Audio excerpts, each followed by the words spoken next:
Florida State Democrat Senator Jason Pizzo.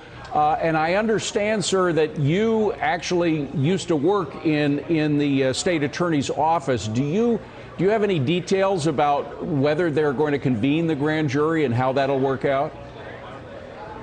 I think it's definitely likely. The state attorney, Catherine Fernandez-Rendell, she's been here for a few decades now, actually convened a grand jury a number of years ago on condo issues, more related and more specific to the duties and obligations of board members, but it would be intertwined with the idea of creating a heightened duty, not just beyond the volunteer basis of that position, to include a duty to act.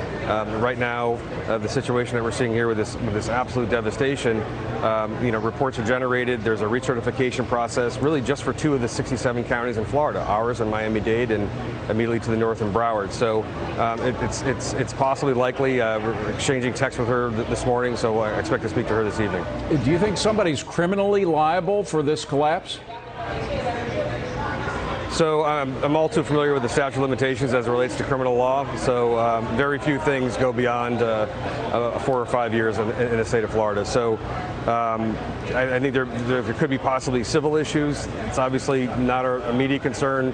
Long term for me is making sure that we have a greater statewide application, mindful of the sensitivities and the accelerated nature that can be corrosive with saltwater intrusion or geological and subsurface issues on coastal communities. Again, just Miami-Dade and Broward of the 67 counties have this recertification obligation.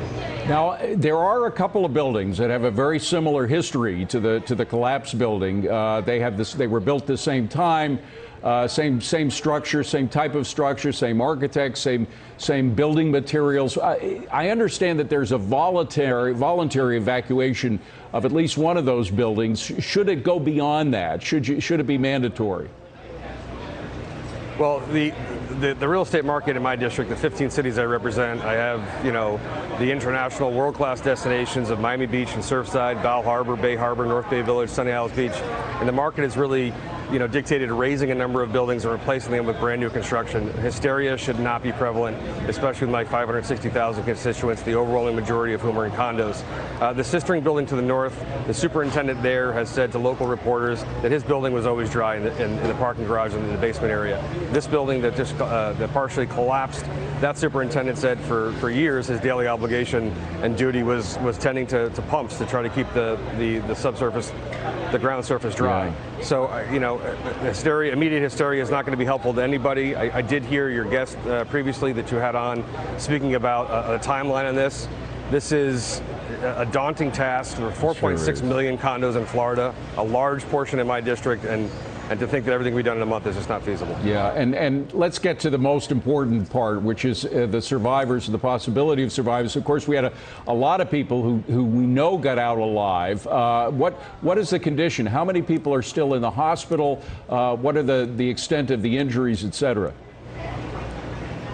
So in the early hours, a young boy was pulled, a teenage boy about my son's age. His mother was also pulled. She was later deceased. For the first night, I waited until the heavy machinery arrived about 9:30, 10 o'clock, and watched the first body being pulled from the rubble about 11:30 that night.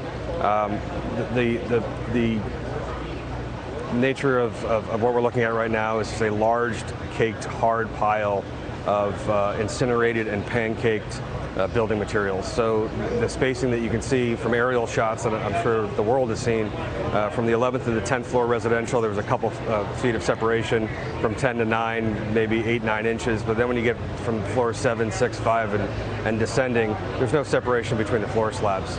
This is an incredibly impactful event. And we also battled fires. The first day we had mattress fires. The second day and third day we had rug and carpet fires that were giving off polyethylene style chemicals, noxious yellow flames.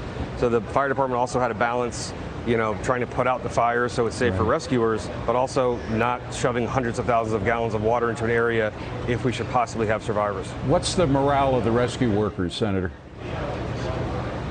They are nonstop the bright spot is, we have a lot of people of the Jewish faith that live in this community, but internationally, Uruguayan, Paraguayan, Argentinian, American, right. And the Israeli Defense Force arrived early in the morning, where I was able to greet a few of them when they first got here, and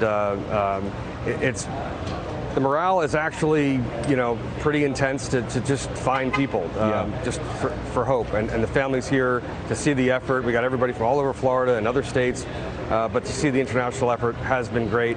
But the families are really, really, really frustrated right now. I mean, really. So I'm going to go meet with some families right after I get off with you.